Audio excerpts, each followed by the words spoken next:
ya uwazi kwa sababu ya mawazo tofauti na ya Mungu yaliyoletwa na Ibilisi, tukayafuata. Ndio kuna namna ambavyo tukapoteza ile taswira na sura ya Mungu. Kitabu cha Mwanzo 1:26 katika hili sema, Mungu akasema, na tumfanye mtu kwa mfano wetu na sura yetu, asema wakatawale samaki wa baharini, ndege wa angani na wanyama na nchi yote pia na kila chenye kutambaa, asema na kitambaacho juu ya nchi. Asema Mungu akamuumba mtu kwa mfano wake alimuumba mwanamke na mwanamume. Kwa hiyo haya maandiko yanatuonesha kabisa kwamba sisi tumeumbwa kwa sura na mfano wa Mungu. Kwa kama kuna sifa au kuna tabia anayo Mungu, tabia ya kusamehe au sifa ya kusamehe, maana yake kwamba anatazamia sisi hasa ambaye ametuokoa au hasa ambaye ametufanya kuwa watoto wake, kwa njia hiyo ya msamaha tuweze kufanya nini? Tuweze kuwa na hiyo sifa. Na Zaburi pia, Zaburi 130 kuanzia mstari wa 3 anasema, Bwana, kama wewe ungehesabu maovu, Bwana, nani angesimama? Anasema lakini kwako kuna msamaha ili wewe uogopwe. Kama angehesabu maovu, anasema ni nani angesimama? Anasema lakini kwako kuna msamaha ili nini? Wewe uogopwe. Kwa hiyo msamaha tunaendelea kusisitiza mpaka kwamba pale ni sifa ya Mungu. Tena Danieli akaandika kwenye kitabu cha Danieli 9 mstari wa 8. Danieli alikuwa anatubu kwa ajili ya wana wa Israeli.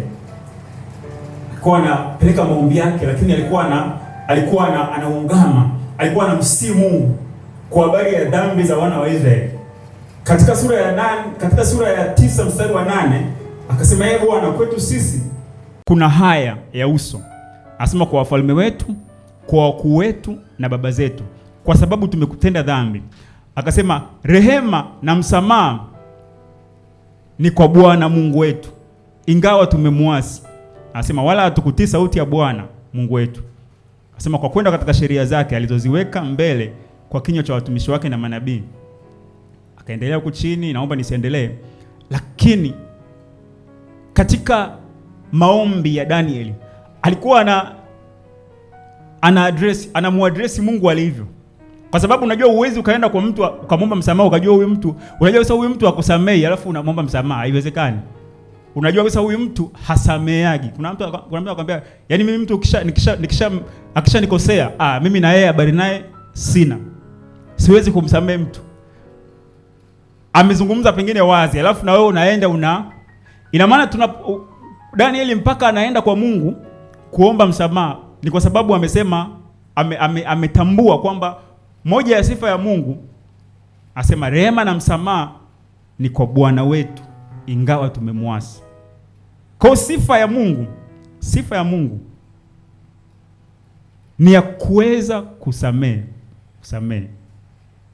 Sasa tuangalie maana ya msamaha ni nini. Tunafikiri neno tunalifahamu. Msamaha, mtu akisema hivi msamaha ni nini? Hapo kuna watu washaanza kutafakari. Msamaha ni kitu gani? Tunaposema msamaha, tutoe msamaha jamani, tutoe msamaha. Kwa sababu katika somo hili naamini kabisa huu ujumbe Mungu anaosema na sisi leo tutaelewa kwamba tunasamehe au hatusamehe. Kwa sababu wakati mwingine tunafikiri tunasamehe lakini kumbe hatujasamehe. Tunasema tu tumesamehe, nimekusamehe, lakini msamaha ni nini? Msamaha ni kitu gani? Tunapozungumzia msamaha ni tendo la kutoamua kumwadhibu mtu japokuwa amekosea, kwa sababu una imani kuwa atajifunza na kubadilika. Msamaha ni tendo la kuamua kutomwadhibu mtu japokuwa amekosea, kwa sababu una imani kuwa atajifunza na kubadilika. Kwa hiyo kwa tafsiri hii msamaha unasukumwa na imani. Msamaha unasukumwa na imani, sio mapokeo. Kwamba kwa nini unamsamehe mtu huyo? Kwa sababu ninaamini kwamba atajifunza na kubadilika. Atajifunza na kubadilika. Na kama nilivyosema, msamaha ni kutokumwadhibu mtu japokuwa amekosea. Kutokumwadhibu mtu, kwamba huyu mtu amekosea, anapaswa kuadhibiwa, lakini ninaamua kutokumwadhibu. Ninaamua kutokumwadhibu.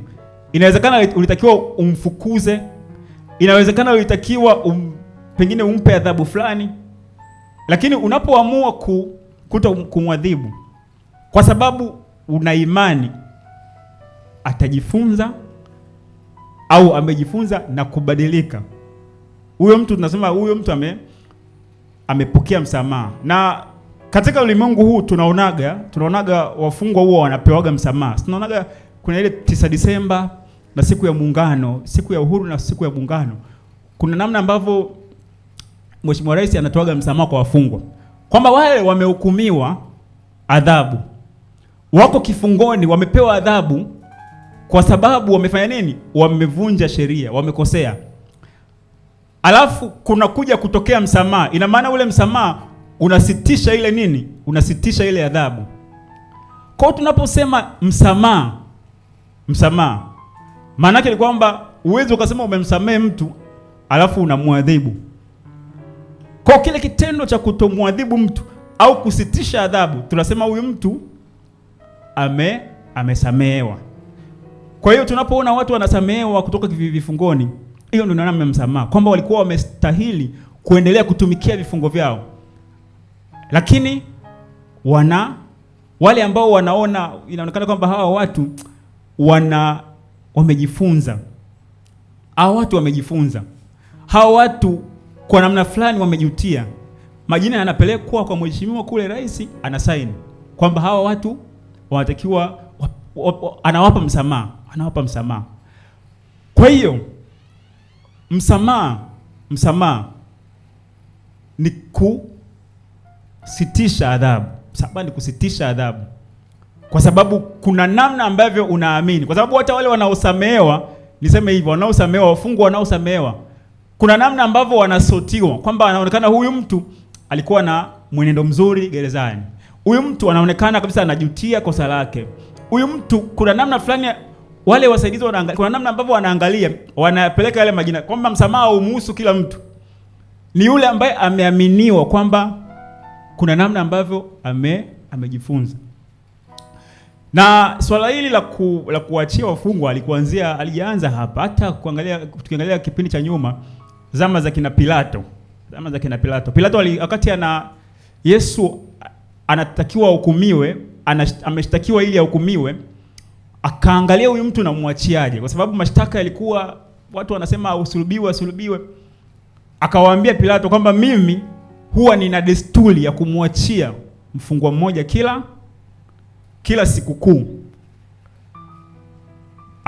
Sasa akawatega, akaamua amchukue ile mfungwa ambaye kiuhalisia hakuwa na stahili kabisa kusamehewa, kwa sababu alifanya majanga, alikuwa ni jambazi, alikuwa anaitwa Baraba. Akamchukua, akamweka pale direct kwamba anajua huyu hastahili kabisa kupokea msamaha. Kwa nini? Kwa sababu ya mwenendo wake na namna matendo aliyoyafanya. Alikuwa ni jambazi na muuaji. Sasa tunaona viongozi wa dini ya Kiyahudi wakasema bora umwachie huyu kuliko Yesu. Kwa hiyo ninachosema ni nini? Ninachosema ni msamaha ni adhabu. Baraba aliachiliwa, alikuwa anastahili adhabu, alikuwa anatakiwa aendelee kutumikia kifungo, lakini ghafla akapokea msamaha uliomtoa katika adhabu. Sasa nataka tuangalie mambo kadhaa. Tuangalie mambo yanayopelekea au mambo yanayotakiwa kupelekea kupokea msamaha. Mambo yanayotakiwa kupelekea kupokea msamaha. Na nasema hivi kwa sababu gani? Kwa sababu tunatakiwa tusamehe, sawa? tunatakiwa tusamehe. Kutoa msamaha ni kitu ambacho tunatakiwa kiwe ni desturi yetu. Lakini kuna kitu kinachoitwa msukumo. Unapotoa msamaha, kuna namna ambavyo kama huo msamaha hausukumwi, hakuna msukumo ndani yako, kwamba kuna vitu ambavyo umeviconsider mpaka utoe huo msamaha, niamini nikwambie kwamba huo msamaha uliotoa hautakwenda kusababisha mabadiliko yoyote kwa huyo mtu uliyempa msamaha. Kwamba unatoa msamaha alafu kukiwa hakuna msukumo wote wa wewe kutoa huo msamaha. Huo msamaha unaotoa utautoa, lakini bado yule mtu ataendelea kufanya yale yale. Kwa hiyo tukiangalia moja ya mambo yanayotakiwa kupelekea kupokea au kutoa msamaha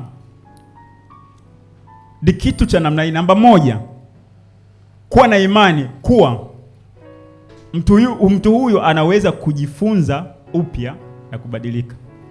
Kuwa na imani kwamba mtu huyu anaweza kujifunza upya na kubadilika, kwa sababu mabadiliko yote tunayoyaona yanatokana na kujifunza. Mtu anapojifunza anabadilika. Mtoto anaposogelea moto akaona umeumiza, ajua kumbe hii inaumiza. Kwa hiyo kujifunza ndio kunaleta mabadiliko, kwamba hawezi tena kesho akagusa kile ambacho. Mtu anakuwa vile alivyo kwa sababu ya amejifunza mahali. Kwa hiyo unapokuwa na imani, unamwachia au unampa msamaha huyu mtu, kwa sababu nina imani kwamba huyu mtu atabadilika, atajifunza na kubadilika. Kwanza ile imani ya kuwa na huyu mtu atajifunza na kubadilika, maana yake ndio kumwazia mema au kumtakia mabadiliko. Kwa sababu kama ninakusamehe alafu hakuna namna yote ambayo nina kiu ndani kwamba huyu mtu habadilike, itakuwa tu nimetoa msamaha kama sandakalawe, alafu mwisho wa siku ule mtu ataendelea, kwa sababu hakuna imani ambayo imeambatana na huo msamaha wako.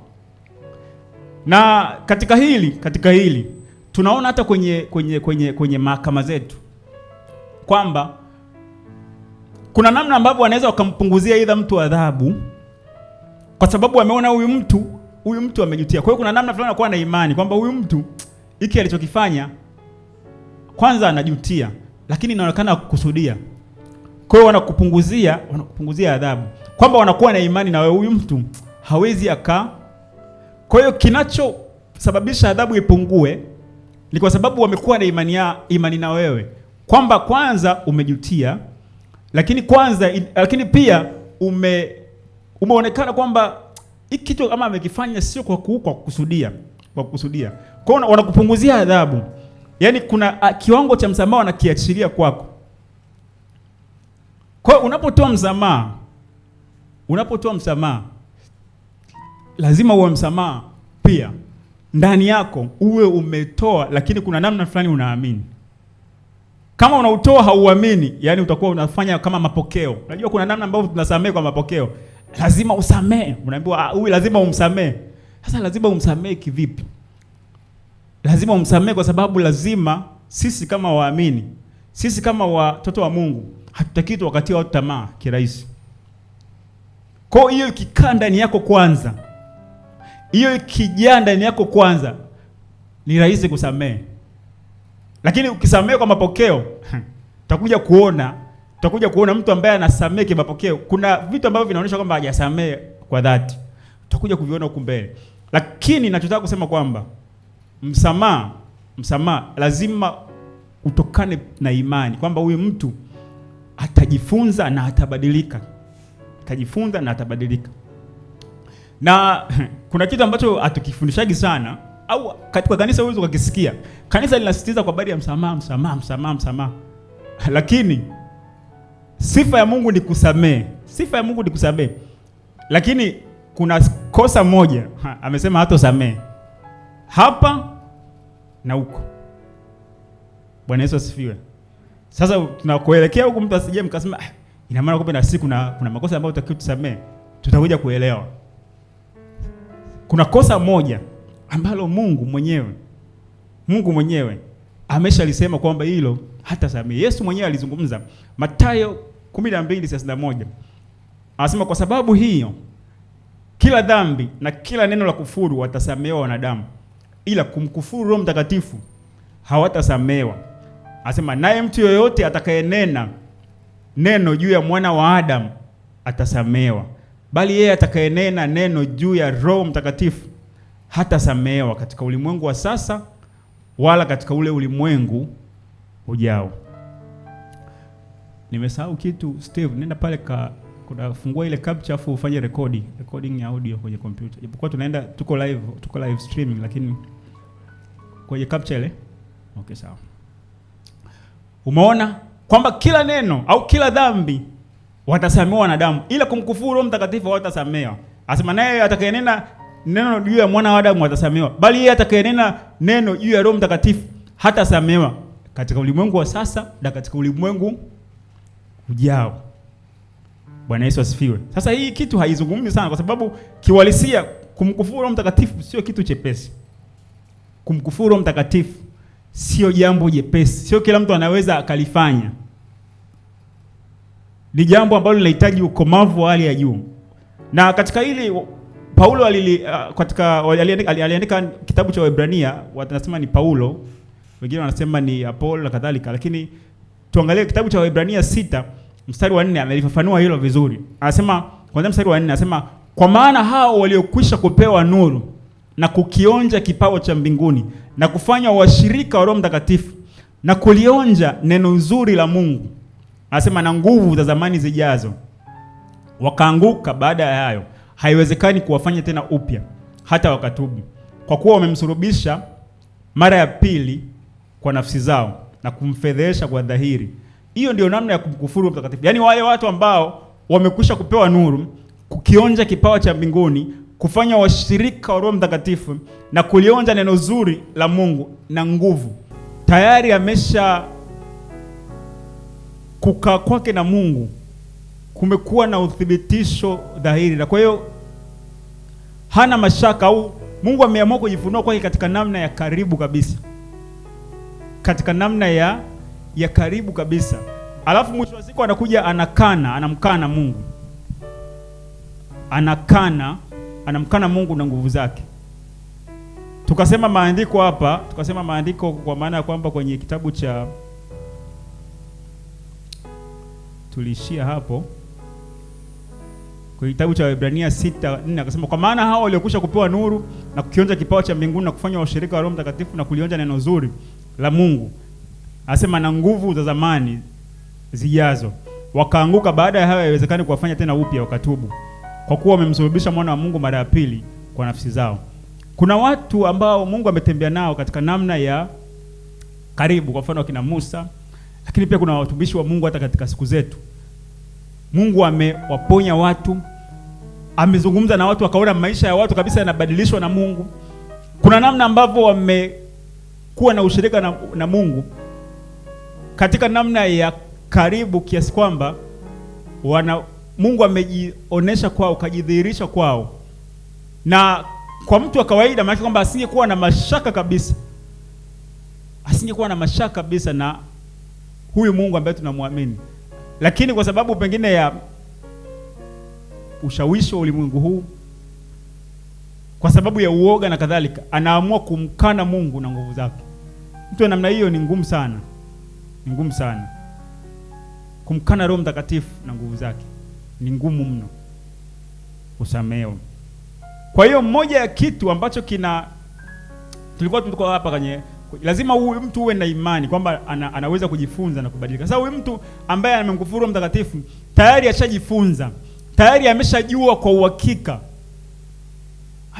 uhakika katika namna ya sasa. Mtu namna hiyo maana kwamba hana kitu tena cha kujifunza, Kwa hiyo ndio maana imekuwa kwamba ni ngumu Kwa hiyo lazima uwe na imani. Unapotoa msamaha ambao unauachilia, lazima uambatane na imani kwamba mtu huyu kuna namna fulani ambavyo anaweza akabadilika, na ile imani ndio itambadilisha mtu huyo. Bwana Yesu asifiwe. Kuna noise naisikia, naomba niikate hapa.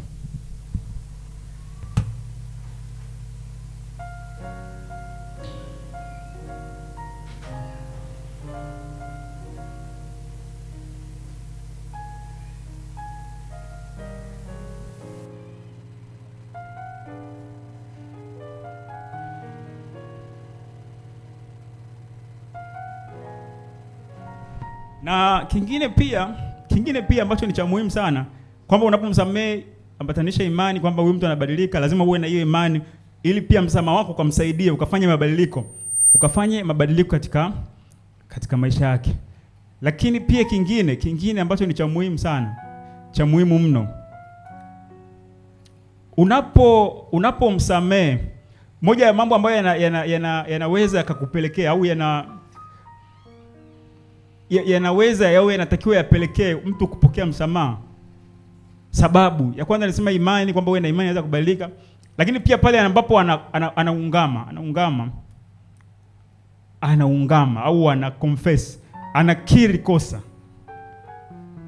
Mtu ambaye anakiri kosa, yaani mtu ambaye anakiri kosa au ana confess, maana yake mtu wa namna hiyo ni kwamba kuna namna fulani amejifunza, kuna namna fulani anajutia, kwamba anakiri kwamba nimekosa. Hiyo inaitwa kuungama, confession. Tunaonaga kwa baadhi ya watu wao wanaenda confess kwa watumishi wa Mungu, si ndio? Kwamba anasema hivi, nimefanya hivi. Lakini kuconfess ni kitu ambacho kinaonesha huyu mtu amejutia na alichokifanya. Kwa mtu ambaye anaungama, huyo mtu anastahili kupokea msamaha, anastahili kabisa kupokea msamaha. Na mtu ambaye anakuja kwako pengine kuna kosa amelifanya akaungama, mtu wa namna hiyo. Sasa kuna namna ambapo nataka nielekeze hapa, kwamba mimi ninaweza nikamsamehe mtu kwa maana kwamba nisimwadhibu mtu, lakini lazima tuelewe kwamba kuna wengine wewe hautamwadhibu, unamsamehe, lakini ili umuokoe usimwache hivi, au ili umsaidie usimwache hivi. Kwa maana gani? Kwa maana ya kwamba inawezekana ametenda kosa ambalo hilo kosa linastahili adhabu kwako, kwa maana kwamba wewe unaweza ukamwadhibu, lakini pia ukiangalia pengine kwa sheria za nchi ni kosa. Sasa mtu huyu hajakiri, hajajutia, mtu huyu hajaona kwamba amekosea, wewe nawa, lakini usimwache hivi. Peleka kwenye mamlaka akashtakiwe. Bwana Yesu asifiwe. Sasa wakati mwingine watu wanafikiri kwamba kumshtaki mtu, kumpeleka mtu pengine mahakamani ndio kwamba sijamsamehe. Yaani kule unampeleka ili akapate nini? Mamlaka, kwa sababu wewe hauende kumwadhibu wewe. Bwana Yesu asifiwe. Anayemwadhibu ni mamlaka. Kwa kuna mtu amefanya kosa, alafu huyo mtu hajajutia, hajaona kwamba, unajua kuna mtu, mimi nazungumza hivi from my experience. Kuna mtu ashaye kuniibia,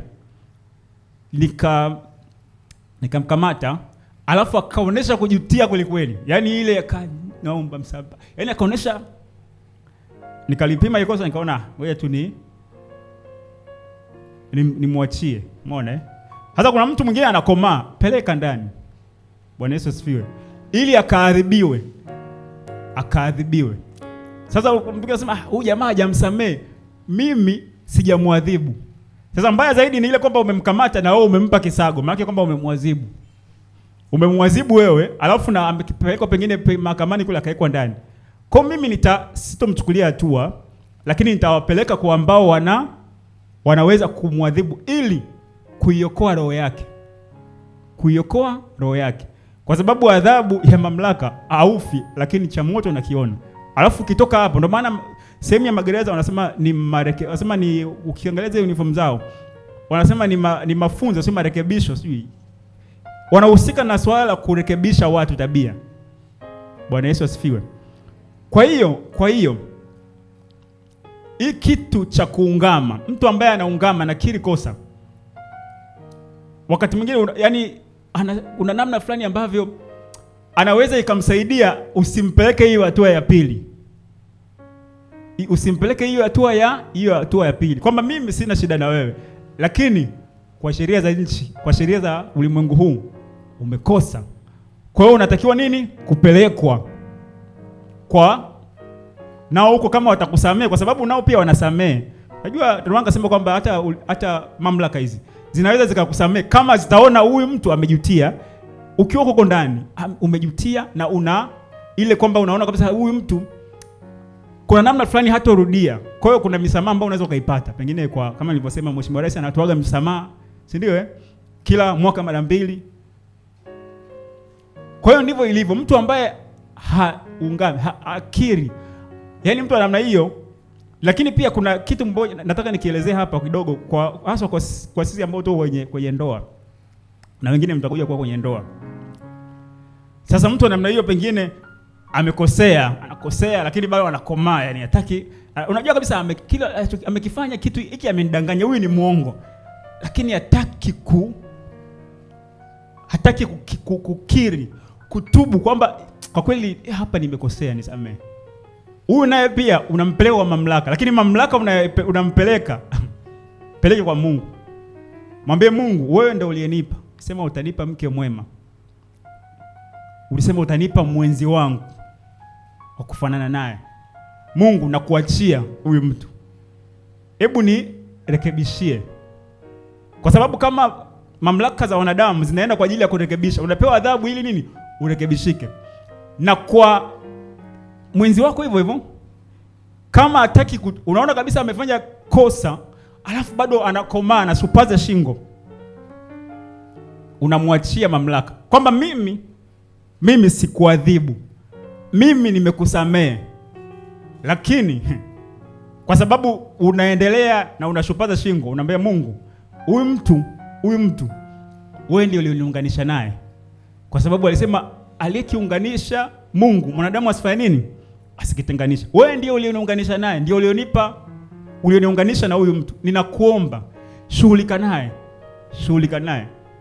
Sasa Mungu, adhabu ya Mungu ni ya upendo, ni ya kurejesha. Kwa sababu Mungu anapomwadhibu mtu, anamwadhibu, itafika tu point anasema, yani mke wangu kwa kweli unisamee tu. Yani mume wangu kweli unisamee tu. Kwa kweli hii tabia ya uongo mbaya kweli. Kuna mambo linaweza akaruhusu jambo fulani limtengeneze. Au kama kuna namna fulani anachepuka au kuna vitu anavifanya ambavyo sio sawa, kwa sababu wewe umemkabidhi Mungu amtengeneze, atakutana na mkono wa Bwana wenye nguvu. Bwana Yesu asifiwe. Atakutana na mkono wa Bwana wenye nguvu. Kwa hiyo kabidhi kwa mamlaka. Wakati mwingine mtu ambaye hataki kuungama, hataki confess, hajutii, wewe usimwadhibu. Biblia inasema Mungu anasema kisasi ni juu yangu, kisasi ni yeye atalipa. Kwamba amekutendea wewe jambo ambalo sio sawa. Kuna mambo, na nasema kuna mambo kama ni mwenzi wako ambaye Mungu ndo amekuunganisha naye. Sasa usije ukamchukua ukampeleka kwenye mamlaka, lakini na hiyo pia utapima, utaangalia kulingana kama anataka kukuua unafanya nini. Apeleka akaadhibiwe kidogo. Bwana Yesu asifiwe. Unapeleka akafanya nini? Akaadhibiwe kidogo, kwa sababu ile ni adhabu. Ile ni adhabu. Na tutakuja kuona hata wenye mamlaka pia. Wenye mamlaka ni watumishi wa Mungu kwa ajili ya kuadhibu watenda mabaya. Wenye mamlaka. Kwa hiyo ninachotaka kusema hivi kwamba mtu ambaye hajutii, mtu ambaye aungami. Kitabu cha Warumi 13 kuanzia mstari wa 3 alikuwa anazungumza, anasema kwa maana watawalao hawatishi watu kwa sababu ya matendo mema, bali kwa sababu ya matendo mabaya. Anasema basi wataka usimwogope mwenye mamlaka, fanya mema nawe utapata sifa kwake. Anasema kwa kuwa yeye ni mtumishi wa Mungu kwako kwa ajili ya mema, lakini ufanyapo mabaya ogopa, kwa maana hachukui upanga wake bure. Anasema kwa kuwa ni mtumishi wa Mungu, alipizaye kisasi mtenda mabaya kwa ajili ya ghadhabu. Anasema kwa hiyo ni lazima kutii, kwa sababu si kwa sababu ya ghadhabu tu, kwa ajili ya dhamiri. Anasema Kwa sababu hiyo tena mwalipa kodi anasema kwa kuwa ni wahudumu wa Mungu, wakihudumu katika kazi hiyo ni watenda wahudumu wa Mungu, ni watumishi wa Mungu. Kwa hiyo unakabidhi kwenye mamlaka ili nini? Ili aadhibiwe. Bwana Yesu asifiwe. Kwa sababu hujamwadhibu wewe, mimi lakini kwa sababu hujaungama, kwa sababu hujakiri, kwa sababu unaendelea kushupaza shingo, nikikuacha utawaumiza na wengine. Kwa hiyo ile inasema ni kwa ajili ya upendo, yani unamfanya, unajua adhabu ni kwa ajili ya upendo. Kwenye kitabu cha Waebrania 12 mstari wa 5 anasema tena mmeyasahau yale maonyo akisema nanyi kama kusema na wana, mwanangu usiyadharau marudio ya Bwana, wala usizimie moyo kukemewa naye, maana yeye ambaye Bwana humpenda humrudi, anasema na umpiga kila mwana amkubalie. Kwa hiyo unampeleka kwa upendo kabisa, kwa kweli huyu hebu akakae kwanza kidogo arekebishwe, ili ajutie, ili aone kwamba kwa kweli hajutie kila alichokifanya. Bwana Yesu asifiwe. Unamkabidhi kwa wenye mamlaka. Kabidhi kwa Mungu. Kama ni mwenzi wako, kuna vitu ambavyo unaona, kabidhi mamlaka. Kabidhi kwenye mamlaka. Naona muda umeenda kwa sababu nafikiria hii changamoto ya umeme iliyotupata. Lakini pia kingine nimesema kwamba mwenzi wako akikutendea ukatili, anataka kudhuru mwili, anataka kukatisha uhai wako, yaani hapo sasa pima. Kama ni kwenye mamlaka za kidunia, kabidhi pia kulingana na vile ambavyo unasikia. Lakini usifanye hivyo kwa sababu ya kwamba unafanya hivyo kwa maana ya kwamba kumkomoa, ila kwa upendo. Bwana Yesu asifiwe. Na bibi binafsi, hii nazungumza sasa binafsi. Sikushauri mwenzi wako amekukosea ukaenda kumpeleka kwa mchungaji. Sikushauri ukampeleka kwa mchungaji, katoka hapa kwa mchungaji, bana mchungaji hivi na hivi na hivi, kwa hiyo muite umuonye. Unaweza ukapeleka shauri lako kwa mchungaji, lakini kumpeleka mwenzi wako kwa mchungaji ili akaonywe kwa sababu ya kukosea, sikushauri. Kwa sababu hiyo inategemea sana pia na hekima ya huyo mchungaji. Lakini pia kingine Mungu ndio aliyekufanya nini? Aliyekuunganisha na huyo mtu. Kwa hiyo kwa mchungaji ambaye anaelewa kwamba umempelekea shauri la kwamba bana kuna changamoto A B C D napita hivi, aidha atakupa hekima wewe ya namna ya kuenenda naye, lakini pia atakusaidia kwa njia ya maombi, kuomba. Ataungana na wewe kuomba pamoja nawe kwa ajili ya familia yako. Lakini njemba uite ofisini, yani kwanza ndio utakuwa umevuruga. Hata mimi uniite ofisini, tahisi kama umenipaka mavi, yani nitaona kwamba umenianika. Yani tusikimbie, unajua changamoto leo, yani ikitokea changamoto twende kwa baba mchungaji, baba mchungaji naye anamuita, kwa nini umemfanyia mwenzi wako hivi? Kwa nini hivi na hivi na hivi? Sasa hivyo vitu information zinaweza zikaleta nini? Zikaleta ile mtu kuumia.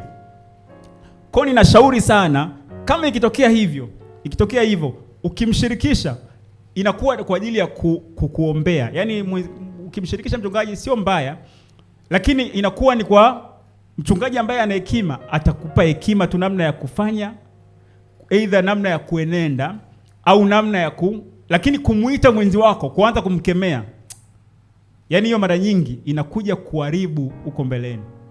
Mara nyingi kwa sababu ataanza kufikiria kwamba ina maana mpaka ameniletea mchungaji, mpaka ameniletea sui huyu, mpaka ameniletea hivi, amenionaje? Lakini kwa mchungaji au mtumishi wa Mungu akiitwa kwa ajili ya kesi ya namna hiyo, ataungana naye, tuombe, hebu tuombe kwa ajili ya. Na katika kuomba huko sasa unamwambia Mungu nirekebishie huyu mtu. Atakutana na adhabu ya Bwana, mkono wa Bwana. Bwana Yesu asifiwe. Alafu mkono wa Bwana, kwa sababu unajua namna ya kumrekebisha, kwa sababu ndio uliomuumba. Unajua huyu mtu ni mguse wapi akae sawa. Kwa sababu wewe kumgusa, utagusa, pengine unaweza kuzungumza maneno ambayo akaona amedharaulika. Lakini Mungu mwenyewe ndo anaweza kumgusa huko pengine kazini, akamgusa huko barabarani. Pengine kuna namna fulani alikuwa anachepuka akaingia sehemu akakosa na mshale, yani harudi tena. Bwana Yesu asifiwe. Kuna watu unakuta anachepuka huko, anafanya mambo yake huko, anaweza akakutana na timbwili akasema harudi tena. Nini? Kakutana na wewe uliomba. Kuna movie fulani nilikuwa naiangalia, ilikuwa inaitwa War Room. Fikiri hiyo movie kama mshai kuiona wengine, kwamba wakati kuna dada mmoja alikuwa anapita kwenye changamoto kwenye familia, akaenda akamshirikisha mama mmoja mtu mzima. Yule mama hakumuita yule baba kwamba bana hebu mlete, muite, au kwenda kumtembelea, bana unajua mke wako ameniletea hivi, sisi kama watu wazima, alimfundisha namna ya kuomba kwa ajili ya familia yake. Lakini pia alimsisitiza kwamba upendo usipoe. Sasa matokeo yake ni kwamba nini? Yule jamaa kwa sababu alikabidhiwa kwa Mungu, alikuwa mdokozi kazini, kikaharibika fulani. Umeona kuna namna fulani mambo fulani yakashekisheki. Lakini ilikuwa ni nini? Kwa ajili ya kuweza kumtengeneza, kumwadhibu. Mungu anaadhibu kwa upendo, kwa ajili ya kurejesha. Kwa hiyo unaweza kumkabidhi mtu kwa mamlaka, mtu ambaye asiyeungama. Bwana Yesu asifiwe. Na hii kitu nawashauri sana sisi ambao tuko kwenye ndoa na nini, tuwe makini sana na kupeleka kesi zetu nampelekea mtumishi wa Mungu, amuite mwenzi wako, sijui aanze kumfanya nini. Inaweza ikakuharibia kabisa, na itakuharibia. Kwa sababu hata nikipishana na huyo pastor na huyo jamaa anajua kuta changamoto zangu. Yaani nikipita hata akihubiri pale sema hata kama akitoa mfano kama unafanania na kesi yangu hivi, naanza kuwaza huyu mchungaji hapa, hii kesi mbona kama ananisema mimi. Yaani sio hekima. Na watumishi wa Mungu, mtu akikuletea kesi, usiwe mwepesi na kumleta, haya njoo hapa nimesikia hivi na hivi na hivi. Kikubwa zaidi mkabidhi Mungu. Mungu ndio anaweza kumbadilisha mtu kirahisi, na anambadilisha katika namna nyingi. Anaweza kumkabidhi kwenye mamlaka, anaweza kumexpose huko kwenye mambo yake huko. Linatokea timbwili afu anakuwa anajifunza. Kuna jambo ambalo natakiwa, lakini nitabidi niendelee wiki ijayo. Kuna mambo kadhaa ambayo natakiwa niyazungumze. Lakini pia mambo yanayopelekea kupewa msamaha, kwa simple kabisa, mambo yanayopelekea kupewa msamaha, kuungama. Yaani ukiungama, na hiyo kuungama haswa kibinadamu kabisa, kuungama, kukiri, kujutia, unapokea msamaha. Mwenzi wako amekukosea, rafiki yako amekukosea, bana mwambie kwa kweli hapa nisamee, nimekosea. Hii nimekosa. Ni rahisi kupewa msamaha kwa namna hiyo. Lakini mtu ambaye haungami, kwa sababu unajua hata kwa mfano kuna ile ukipelekwa mahakamani, kuna ile kuisumbua mahakama. Umeisumbua mahakama, sio mimi, afu baadaye ukakubali, unawekwa ndani vibaya. Lakini mkienda bana, kwa kweli hili nimekosea, utahukumiwa. Lakini kuna namna fulani adhabu inaweza akaangalia, akapima kwamba huyu inawezekana amefanya bila kukusudia. Kuna namna wanaangalia. Sasa watu wengi kwenye kukiri, kwenye kuungama, anajua kama nitaleta udhaifu, hasa kwa watu wenye mahusiano, kwenye ndoa kadhalika, kwamba nikisema nimekosea ataniona mimi dhaifu. Mimi mwanaume bana, mimi mwanaume nitajishushiaje hadhi bana, mimi yani niseme nimekosea.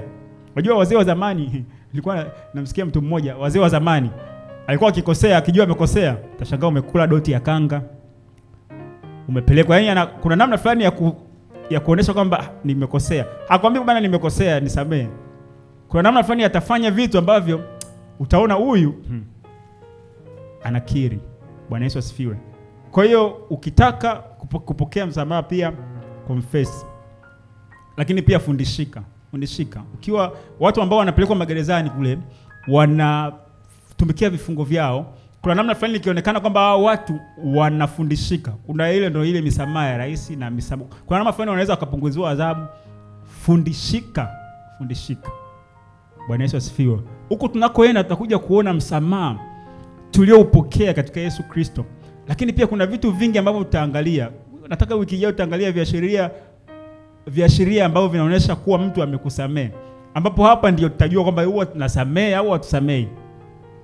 Kuna viashiria ambavyo tutaviangalia ambavyo vitaonyesha kwamba huyu mtu amesamehe au hajasamehe. Lakini pia sasa tutakuja kuangalia sasa kwenye msingi au kwenye somo lenyewe kwamba matokeo ya kutoa au kupokea msamaha. Ukitoa msamaha au ukipokea msamaha, kuna matokeo gani yanaambatana na hilo tendo? Kwa sababu kutoa msamaha au kupokea msamaha ni tendo. Sasa lina matokeo kama nilivyosema, kwamba kuna vitu ambavyo vinasababisha. Hakuna tendo ambalo lisababishi kitu. Ukifanya kitu fulani, lile tendo lazima likasababisha kitu fulani. Either ni negative au positive. Hakuna tendo ambalo lisababisha. Ukichukua mchele ukiweka kwenye maji ukiuchemsha, hilo tendo linatengeneza ubwabwa. Ukibonyeza kama ni kinanda, zile battery zinatoa sauti. Hilo tendo linasema unatengeneza.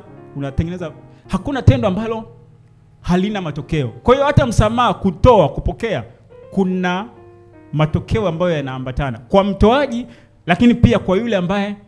Kwa tutaangalia wiki ijayo hili somo. Ninaamini kabisa Mungu atatusaidia kuweza kujua kwanza, either tunatoa msamaha kweli, tunatoa msamaha au tumepokea msamaha. Sababu Yesu ametusamehe. Lakini je, huo msamaha tumeupokea? Utaona na namna ambavyo tumepokea msamaha, lakini kuna mtu anaenenda kama hajapokea msamaha. Kila siku ni kujimwagia tu damu. Kila siku ni hivyo. Kuna namna fulani ambavyo unaona kwa huyu mtu kana kwamba hajapokea msamaha. Kana kwamba hajapokea msamaha. Bwana Yesu asifiwe. Kwa hiyo ninaamini kabisa Mungu atakwenda kusema na sisi wiki ijayo. Wiki ijayo naomba tuishie hapa, lakini msamaha ndio umetuweka mjini. Msamaha ndio umetufanya hivi tulivyo.